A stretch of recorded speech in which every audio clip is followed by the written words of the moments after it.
Hello, we are here to make some water kefir today. As you can see, our first stage fermentation is ready. We're going to get back to that in a moment after I show you how to flavor the water kefir itself. So because we have all this first stage fermentation ready, we're going to jump to the second stage of that water kefir making, which is the stage where we take the water that has already been fermenting for 48 hours and we flavor it and carbonate it naturally. So I'm just going to show you how to do that and explain in these simple steps. So like I said, these 5 bottles have been fermenting for 48 hours. You can tell that it's ready because there are bubbles that form along the seam here. When you shake the bottle a bit, you can see the bubbles coming up. That means it's been fermenting there for a while. You can see the grains of the kefir down at the bottom. So I'm going to be taking this water now, and I'm going to be filtering out the scobies that are at the bottom because we want to keep those to process our next batch of kefir. So I'm basically filtering it all out. As you can see, putting it all out. Then we're going to set these aside in the sink for cleaning before we make our next batch. As you can see here, we're draining out the grains of the kefir. And what I like to do is after I drain out the grains, I like to drain as much of the water I can as possible. Then I'll set the grains out here in another container just to let them be for a minute. Sometimes I may wash them with a bit of filtered water before I start my next batch. That all depends on how they look. But here we go. Put them in there, lay them to rest for a moment. And now, to flavor this, you can drink this if you want, but it's pretty much water. All the sugar has been taken out of it during the last 48 hours. It smells like you've brewed for a beverage there. So we're going to take, and we've prepared about half a cup to a cup of different juices. We have here some peach juice that we've juiced in our juicer. We have some pink grapefruit juice, and we have some lemon. Those are 3 that we're going to be doing today. And I also have some 100% organic pomegranate juice, which we can use also to flavor the water. So what I do is I put this peach juice right in the bottle.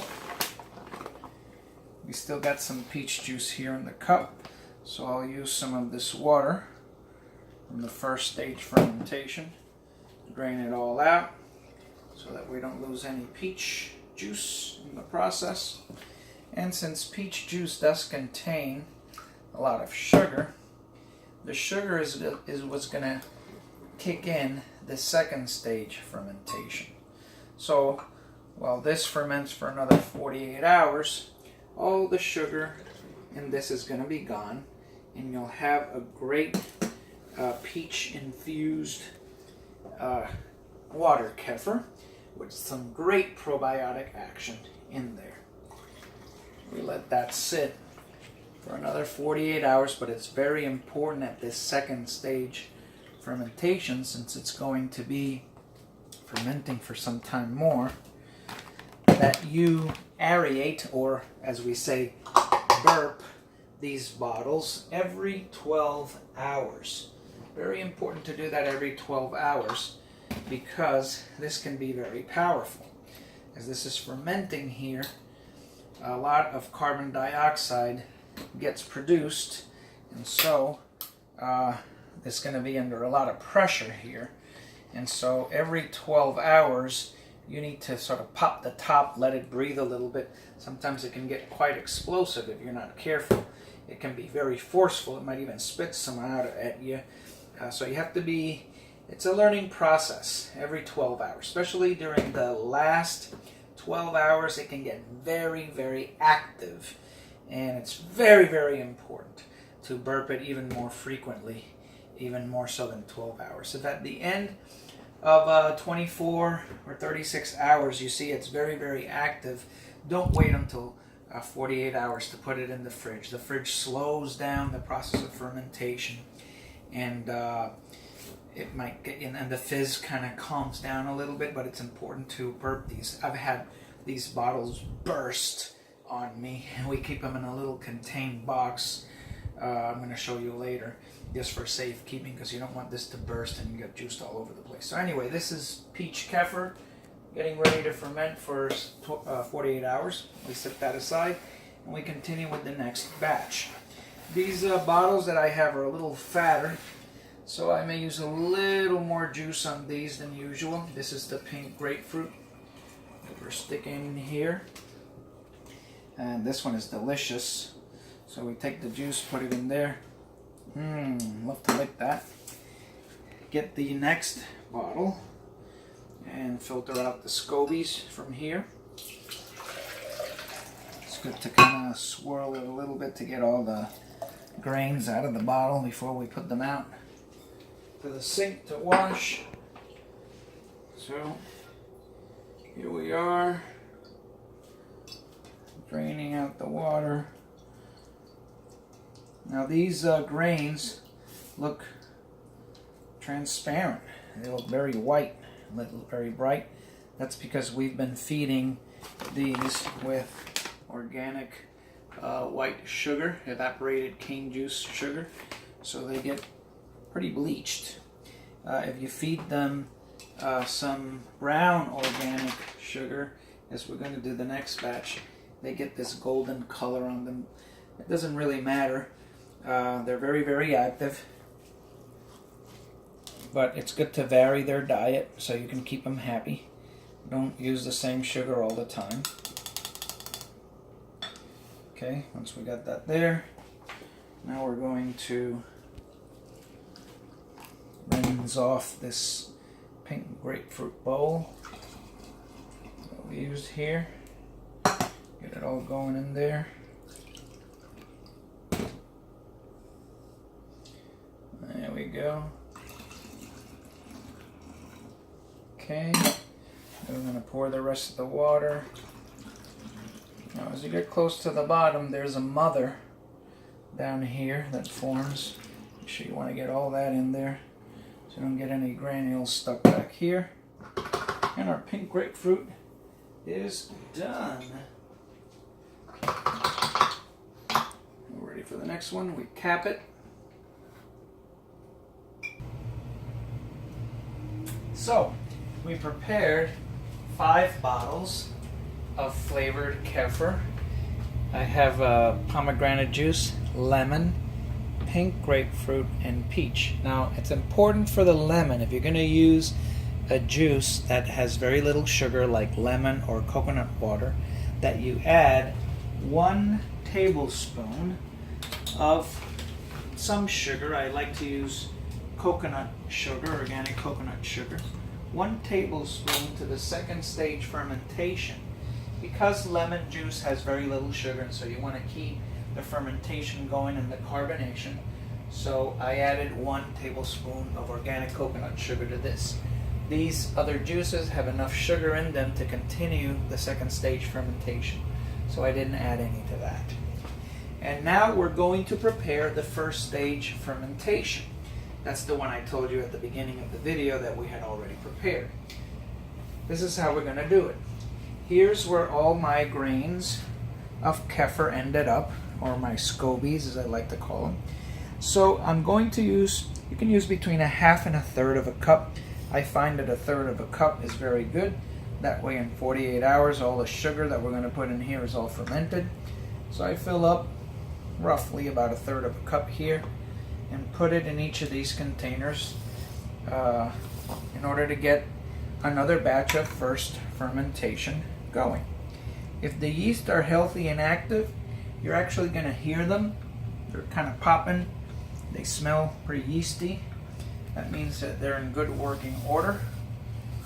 This is a nice little kefir, special kefir bottle I bought.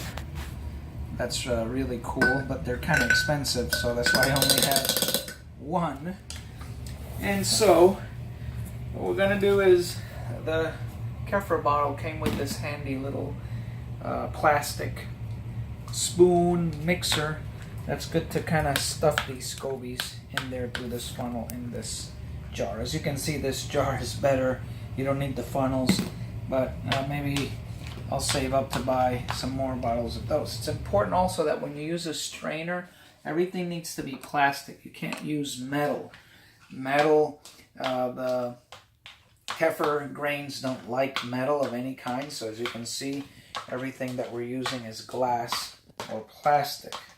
So what's going to happen is, after I get all these in here down into the bottle, as you see here, what we're going to do is we're going to add some water that we've set aside here.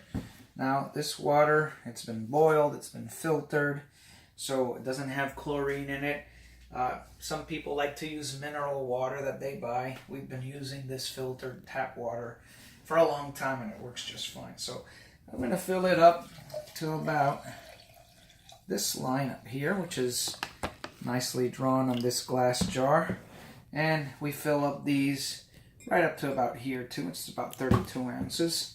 Then what we're going to do is we're going to add 1/4 cup of organic brown sugar. As I told you before, we've been alternating between sugars just to kind of alternate between the scobies diet, make them nice and happy. So we're going to add this molassy brown sugar, which they love. My grains turn golden brown when I add them, when I feed them this sugar. All right, so we add it right in here. Then we mix it up really nice until it's all dissolved. Okay, so you can see I have a little bit more there. I should have added the sugar before I added the water. I forgot my days of chemistry. I used to teach chemistry. First add all the solids and then add the liquid. So I may take a little bit of water out. I may not. It doesn't really matter because I have a big bottle here and that could fit right in the big bottle, so I'm not that concerned. But we mix it up, mix it up, mix it up till all the sugar is dissolved. That's what we're going to do in all the bottles that we prepare. Mix it up, mix it up. Now, it's an important thing I have to mention. After you've done about 3 or 4 sessions of this, you need to recharge the Kefir grains, the scobies that are in here. We need to recharge them. And how do we do that? Well, you can give them a good dose of molasses. What we do is that we dip a long spoon like this in the molasses, just kind of cover the plastic and mix it in there into the sugar. Molasses has a lot of minerals and kind of revitalizes the scobies, recharges them to get them more active. This is particularly important if you've taken your Kefir grains and let's say you have too many. You don't want to go ahead and get them into production. You want to put them away for a while, so you can do so in a mason jar with a little water, cover them with water, put them in the refrigerator for they'll last there for about 3 weeks. After you take them out and you want to start making water Kefir again, that's when this becomes very important, this step to revitalize those Kefirs and get them going again. Usually I can get them going right away. So every 3rd or 4th batch that you use, add some molasses, very little molasses to the water. It's going to turn this color, particularly if you're using this kind of sugar.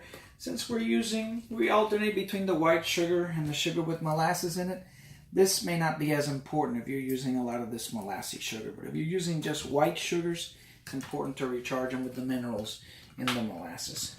Particularly if you're using filtered water, which doesn't have any minerals. Also important after the 3rd or 4th batch, you want to add a pinch of baking soda. Here we have 1/4 teaspoon, about half of that, 1/8 of a teaspoon, right there into the water. What that does is that it balances the pH.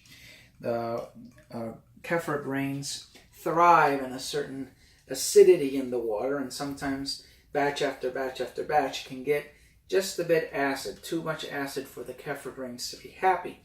So you want to balance the pH alkalinize it a little bit with just a pinch of baking soda. So you want to do that after the third or fourth batch.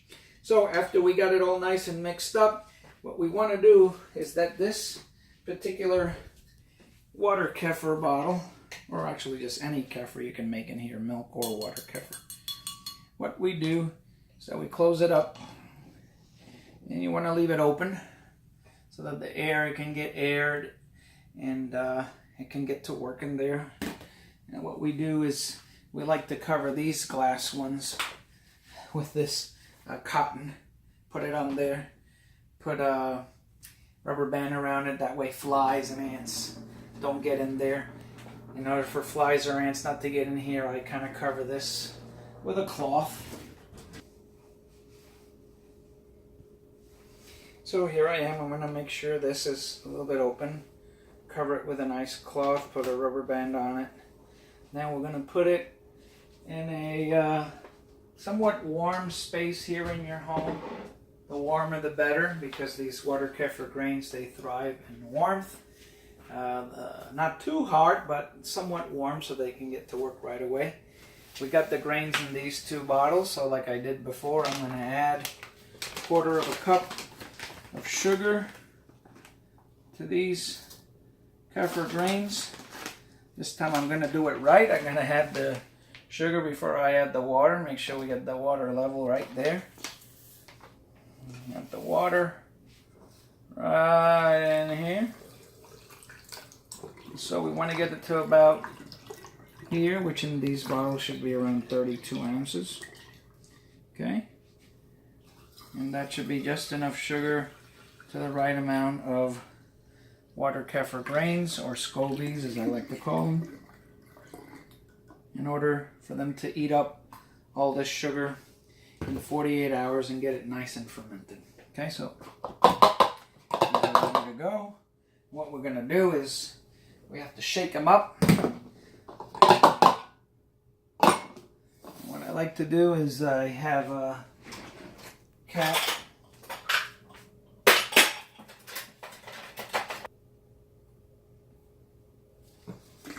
There we go. Cap this tight. Shake them up. Make sure all the sugar is dissolved. Do that with the second one. I like to wash these bottles every time I go through a fermentation session, because since this top part here is left open in the air, some fungus might be able to form around there. So, you know, we just like to wash them up. If you see a little sugar or something at the top there, you might want to make sure that doesn't form. So you keep it somewhat clean, so you don't want anything to form up there and hurt your water kefir grains and get them all with fungus or anything like that. Right? So then what we do to let them breathe, cover it with a cotton cloth. That way no flies or any other insects get in there, ants, whatever, whatnot. Never had that problem, thank God. But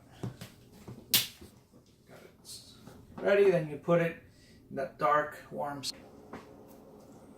So we're finished here. Our table is clean. It's very important that wherever you prepare your kefir, disinfect it. After all, kefir grains have lots of different strains of bacteria, so you want to make sure you cleanse the surface. They're good bacteria.